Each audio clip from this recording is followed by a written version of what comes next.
The wait for answers is stretching into days, then weeks.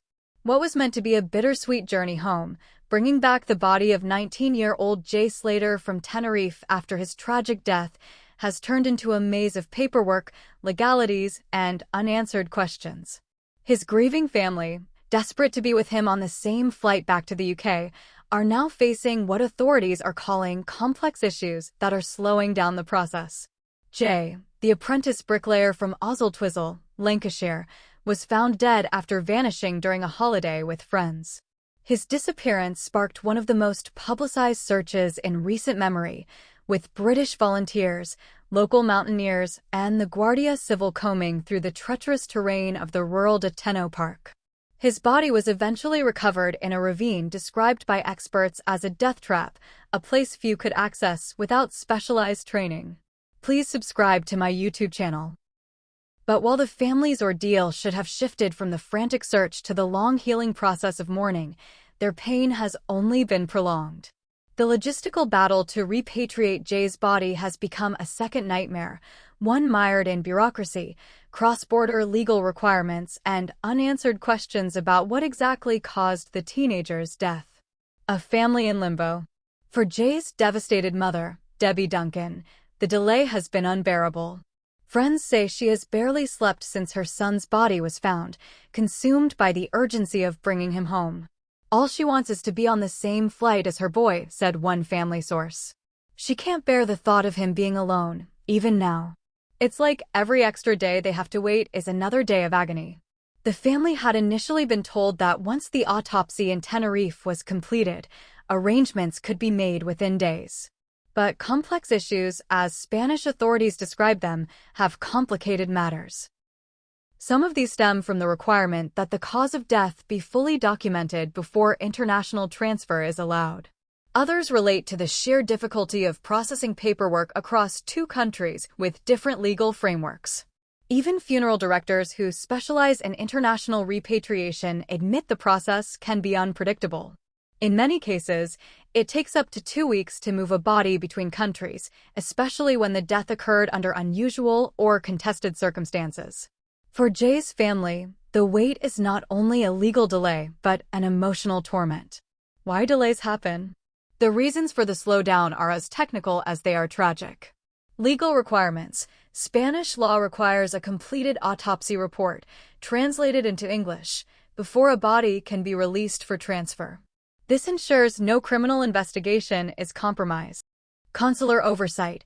The British consulate must formally approve the repatriation, liaising with both local officials and the family's chosen funeral home in the UK.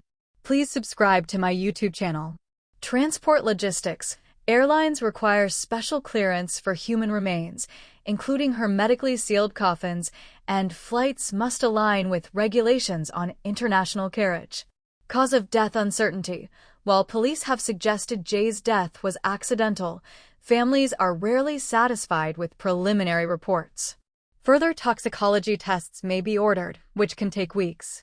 Each layer adds time, and each day without closure compounds the family's heartbreak. We just want him home. Friends of the Slater family describe Debbie as living in a fog of grief. She keeps saying, "I just want him home. I just want to be on the same plane as him." It's her way of holding on, of making sure he's not alone for the last journey, one said. Jay's father, Warren, has been quieter but equally broken. "There's no handbook for this," said a neighbor. "He's just a working man who loved his lad. He went on holiday and never came back." Now Warren's stuck in this waiting game, unable to grieve properly because his boy is still out there. The image of the family wanting to board the same flight as Jay's body has struck a chord with supporters online. Social media has been flooded with messages of empathy, with strangers urging airlines and officials to do whatever is necessary to reunite the teenager with his family. The symbolism of the journey. In the grief-stricken minds of Jay's loved ones, the return flight has become more than a formality. It represents the closing of a circle, a journey that began with excitement and ended in heartbreak. To accompany him home feels like the only way to restore some dignity to an otherwise brutal story. Funeral experts explain that this wish is not uncommon. Families often want to travel with their loved one, especially when the death happened abroad. It's about protection, about love, about making sure the person isn't alone, said one international funeral director. It's not always possible, but when it is, it provides a huge comfort. Please subscribe to my YouTube channel. The family reportedly hope to have a service for Jay in Lancashire once he is home, funded in part by donations from the public. A GoFundMe campaign has already raised tens of thousands of pounds, a testament to the outpouring of support from people who never met the teenager but were touched by his story. The unanswered questions. Even as the family prepares for the practicalities of funerals and repatriation, the circumstances of Jay's death remain shrouded in uncertainty. How did a fun-loving teenager end up in one of the most treacherous ravines on the island? Why did he leave his friends that night, and what happened in the hours before he vanished? Some family members are understood to be pushing for a second postmortem in the UK once Jay is home, a move that could delay burial but provide answers. Others believe too many theories are circulating online, clouding the truth with speculation and conspiracy. The police say it was an accident, but until we have a clear picture, we can't rest, one relative said. We're not looking for blame, just clarity. Jay deserves that. The cost of limbo. Beyond the emotional toll, the practical cost of the delay is staggering.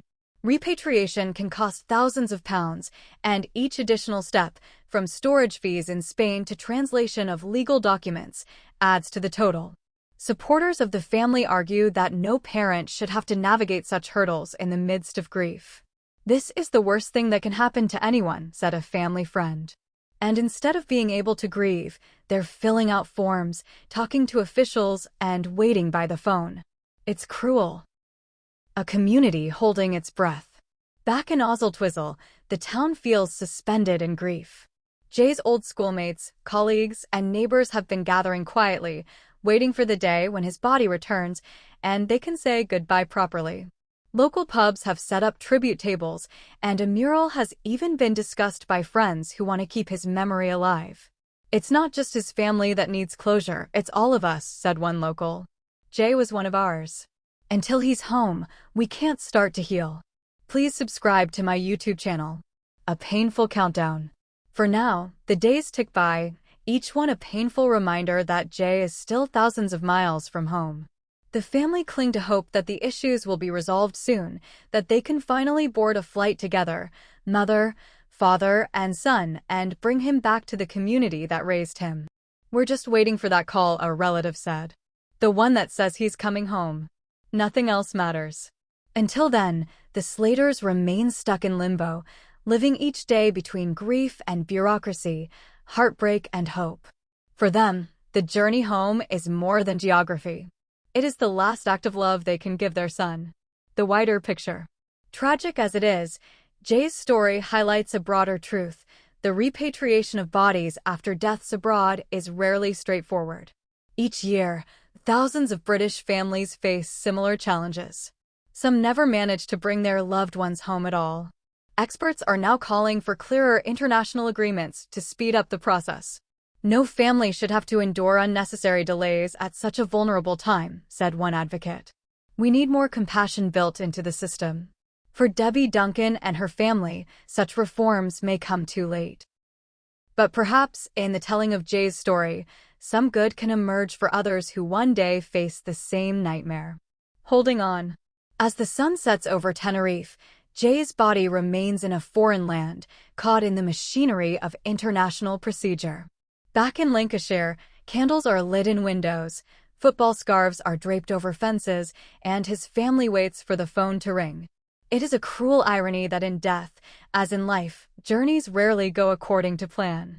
But one thing is certain, when Jay Slater finally returns to the UK, he will not return alone.